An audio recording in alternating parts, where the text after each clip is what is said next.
Hello and welcome to our first video about radicals. This video is all about reducing radicals, which should be a skill that you're pretty good at thus far. So first, when you're going to think about a radical and reducing a radical, which is really breaking it down into its perfect squares, you have to be aware of your perfect squares. So for example,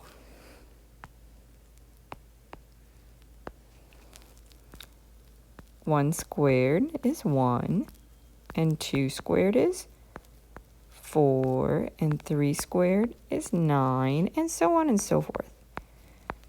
Hopefully by now, these are all pretty familiar to you, but sometimes it helps to have them listed out just so you have a good frame of reference. Obviously, the perfect squares go on forever, but we'll stop here at 81 for now. If we need to make our list longer, we certainly can. So, whenever you're thinking about a perfect square and reducing a radical into its perfect squares and then non-perfect squares, you have to first try to figure out the largest perfect square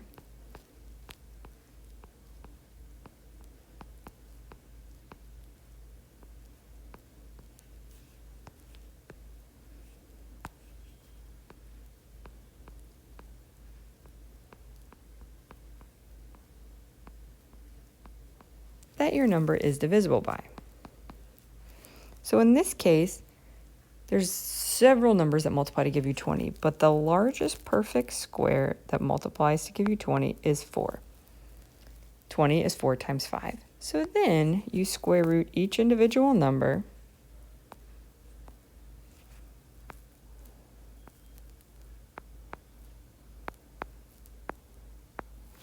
so the square root of 4 is conveniently 2.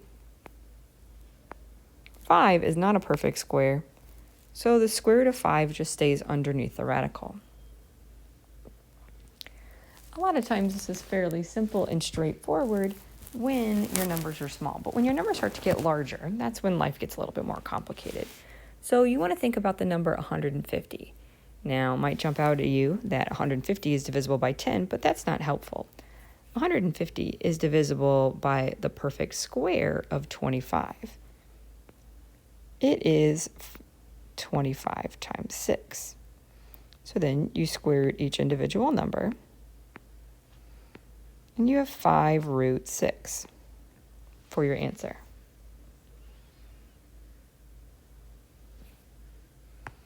Then the square root of 210.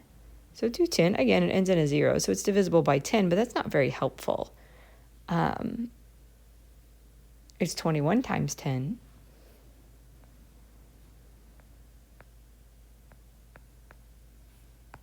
But that's not very helpful for us right now, because neither one of those are perfect squares. It's divisible by 7. It's 7 and 30, but 30 doesn't have any perfect squares inside of it either. So what I'm getting at here is this actually doesn't reduce at all. And it is quite possible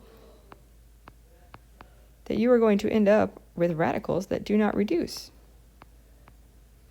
And that's okay. You would just say that the square root of 210 is the square root of 210.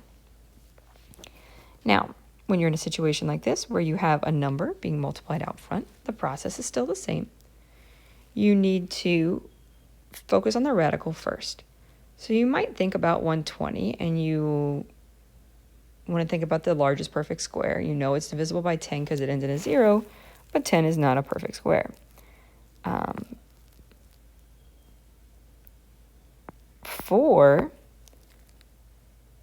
120 is divisible by 4, it's 4 times 30. This 4 from the original problem just kind of hangs out front. So then, again, we just really deal with the 4 at the very end of the problem. The square root of 4 is 2. The square root of 30 is the square root of 30 because the square root of 30 is just 3 times 10, or 3 times 5 times 2, so this doesn't reduce at all. So you have 4 multiplied by the square root of 2, multiplied by the square root of 30, which is just 8 root 30. Now, for the next problem, you might see 147 and think 147 is a pretty strange number. I bet it's prime. And you would actually be incorrect. It is the product of a bunch of primes. It's actually divisible by 7 and 49 and 3. 49 is a perfect square, so this is 5 times the square root of 49 times 3. Again, the 5 just hangs out front, and then you evaluate the square root of 49 times the square root of 3. The 5 is still being multiplied by out front. The square root of 49 is 7, and then the square root of 3 is just 3. So then you just multiply these two numbers together, 5 times 7, and that's 35, root 3. And then 180. 180 is divisible by lots of numbers, again, but we are looking for a perfect square. So you might start off saying 9. It's divisible by 9 because it's 9 times 20. But there's actually another perfect square contained within the 20 because it's 4 times 5. We figured that out earlier. So actually, I wouldn't want to do 9 times 20. I want to do the biggest perfect square. So it would be 36 times 5. You can actually cheat a little bit if you know that it's 9 times 20. And you know that 9 times 20 would be the same as 9 times 4 times 5. You can say that these two together would make a perfect square because they're both perfect squares. The product of two perfect squares is a perfect square. And then, remember, both of these are underneath the radicals. And you still have the 8 out front. So you have 8 times 6 times root 5. And then you can just simplify 8 times 6. And 8 times 6 is 48. Root 5. And you are finished.